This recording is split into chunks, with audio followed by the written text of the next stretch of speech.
9th standard Kannada ಚಕ್ರಗ್ರಹಣ LBA ಪ್ರಶ್ನೋತ್ತರಗಳು ವಾಕ್ಯ 39 ಎನಗೆ ನಿಮ್ಮೊಳ್ ದಯೆ ಇರಿದೋ ದಯವೋ ದುಗುಡವೋ ಆಯ್ಕೆ ಪ್ರಸ್ತುತ ಈ ವಾಕ್ಯವನ್ನು ದೇವಿ ದಾಸರವರು ಬರೆದಿರುವ ಕೃಷ್ಣ ಸಂಧಾನ ಭೀಷ್ಮ ಪರ್ವದಿಂದ ಆರಿಸಲಾದ ಚಕ್ರಗ್ರಹಣ ಎಂಬ ಪದ್ಯಭಾಗದಿಂದ ಆಯ್ದುಕೊಳ್ಳಲಾಗಿದೆ. ಸಂದರ್ಭ ಅರ್ಜುನನು ಭೀಷ್ಮರನ್ನು ಕುರಿತು ಕೌರವರು ಮತ್ತು ನಾವು ನಿಮ್ಮದೇ ಮೊಮ್ಮಕ್ಕಳಾಗಿರುವಾಗ ನೀವು ನಮ್ಮಲ್ಲಿ ಭೇದ ಮಾಡುವುದು ಸರಿಯೇ ಎಂದು ಪ್ರಶ್ನಿಸಿದಾಗ ಅದಕ್ಕೆ ಭೀಷ್ಮರು ಉತ್ತರಿಸುತ್ತಾ ನಿಮ್ಮ ಬಗ್ಗೆ ನನಗಿರುವ ಭಾವನೆ ನನಗಷ್ಟೇ ತಿಳಿದಿದೆ ಎಂದು ಹೇಳುತ್ತಾರೆ.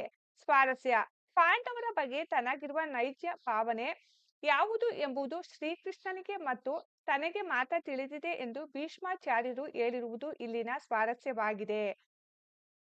ವಾಕ್ಯ 40 ಪ್ರೇಮದೊಳೆನ್ನಯ ಮಾತ ಲಾಲಿಸಬೇಕು ಆಯ್ಕೆ ಪ್ರಸ್ತುತ ಈ ವಾಕ್ಯವನ್ನು ದೇವಿ ದಾಸರವರು ಬರೆದಿರುವ ಕೃಷ್ಣ ಸಂಧಾನ ಭೀಷ್ಮ ಪರ್ವದಿಂದ ಆರಿಸಲಾದ ಚಕ್ರಗ್ರಹಣ ಎಂಬ ಪದ್ಯಭಾಗದಿಂದ ಆಯ್ದುಕೊಳ್ಳಲಾಗಿದೆ. ಸಂದರ್ಭ ಯುದ್ಧ ಭೂಮಿಯಲ್ಲಿ ಭೀಷ್ಮಾಚಾರ್ಯರು ಪ್ರಯೋಗಿಸಿದ ಬಾಣದಿಂದ ಕೃಷ್ಣನ ಹಣೆಯಲ್ಲಿ ರಕ್ತ ಬಂದಾಗ ಕ್ರೋಧಿತನಾದ ಕೃಷ್ಣನು ಸುದರ್ಶನ ಚಕ್ರವನ್ನು ಹಿಡಿದು ಭೀಷ್ಮನನ್ನು ಕೊಲ್ಲಲು ಮುಂದಾಗುತ್ತಾನೆ. ಆಗ ಭೀಷ್ಮರು ಕೃಷ್ಣನ ಬಳಿ ಬಂದು ಆತನನ್ನು ಒಲಿಸಿಕೊಳ್ಳುವ ಸಂದರ್ಭ ಇದಾಗಿದೆ.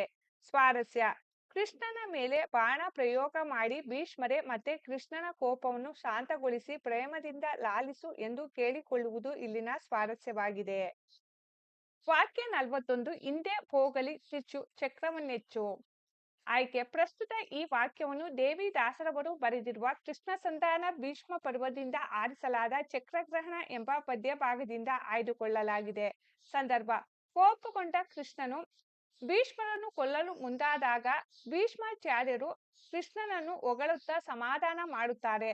ತಾವು ಈ ಯುದ್ಧದಲ್ಲಿ ಬೇಸತ್ತಿರುವುದಾಗಿಯೂ ಒಂದು ವೇಳೆ ಕೊಲ್ಲಬೇಕಿದ್ದರೆ ಚಕ್ರ ಪ್ರಯೋಗಿಸಿ ಹಿಂದೆ ಈ ಪ್ರಾಣ ತೆಗೆ ಎಂದು ಕೃಷ್ಣನಿಗೆ ಹೇಳುವ ಸಂದರ್ಭದಲ್ಲಿ ಈ ಮಾತು ಬಂದಿದೆ.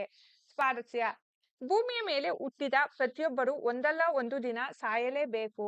ಹಾಗಾಗಿ ಎಂದೋ ಹೋಗುವ ಪ್ರಾಣ ಹಿಂದೆ ಹೋಗಲಿ ಎನ್ನುತ್ತಾ ಭೀಷ್ಮರು ಮರಣಕ್ಕೆ ಸಿದ್ಧರಾಗಿರುವುದು ಇಲ್ಲಿನ ಸ್ವಾರಸ್ಯವಾಗಿದೆ.